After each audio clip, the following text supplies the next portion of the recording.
Now let's discuss the House Policy Dialogue on Police Reforms. I'm now being joined live from Abuja by the Chairman, House Committee on Judiciary, Enofiok Luke. Thanks so much for joining us on the News at 10. It's a pleasure. Thanks for having me.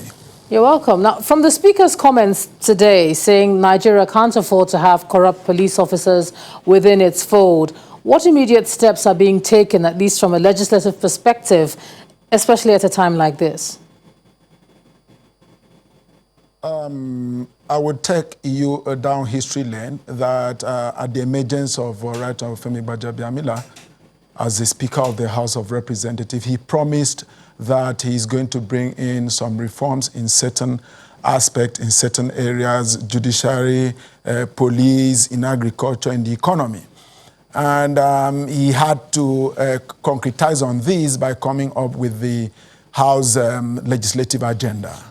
And part of that agenda was specifically stated police reforms. And that led us to immediately passing the Police Force Establishment Act 2020.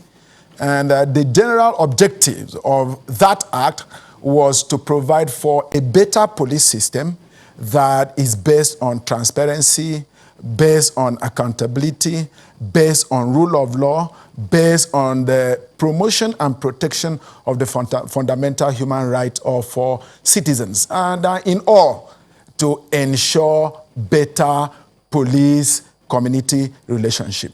So that is the bottom line, and we have followed up with this policy dialogue that we have had today, and this is part of the series. The policy dialogue was actually to get input from the youths who were actively involved in the NSAS protest, get input from professional bodies like the Nigerian Bar Association, get input from civil society. So it is after we have gotten this input that we will now know what to do as a legislator to come up maybe with a proposed bill which we would present before the House and then allow it to pass through the different legislative stages or processes. All right. Now, the officers and men of the force are under the command of the IGP, and their day-to-day operations are not overseen by the legislature.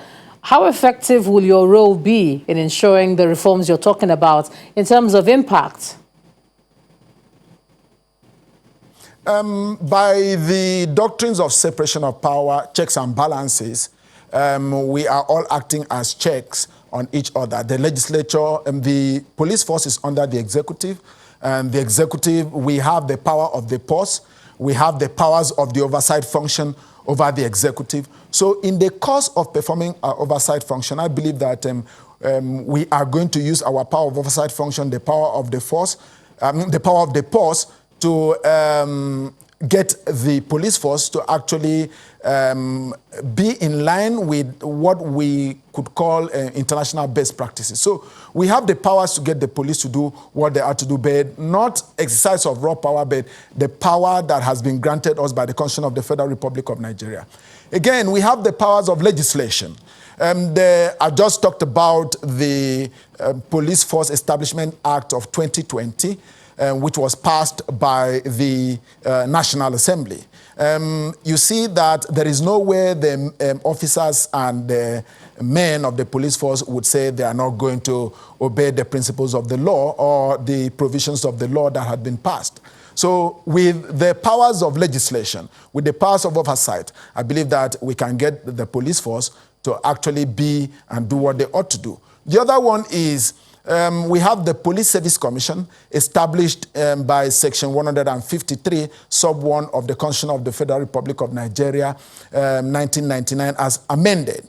And the Police Service Commission has the powers to discipline, has the powers to employ, has the powers to recruit, and then has the power of promotion over the officers and men of the police force, excepting the Inspector General of Police, whose powers of appointment, whose appointment lies with the President of the Federal Republic of Nigeria. So I believe that as the conversation goes, there are agitations for the amendment of the Police Service Commission Act, And if that happens, that is one area too that we believe that we are going to get the men and the officers of the police force to comply with the legislation that we have.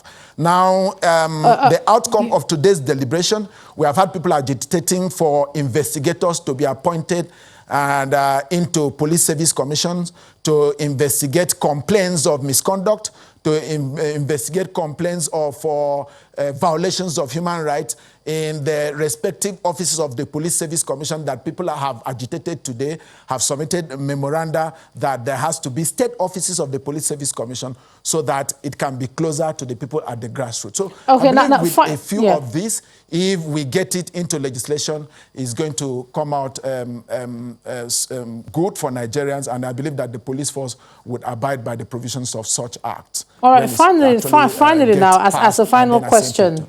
Yes, you were talking about the input, and the expectations that people have. So let me just ask you finally now about the Judicial Panel of Inquiry set up across the states looking into the allegations of police brutality. How can you ensure that the outcome will meet the expectations of people who have been aggrieved? Everybody's watching the sessions and hoping that the outcome will be as expected. What's your role in that? And quickly, please. I think we would not make a comment to either jeopardize the function of the judicial panel, because we have seen different scenarios play out in different panels in different states.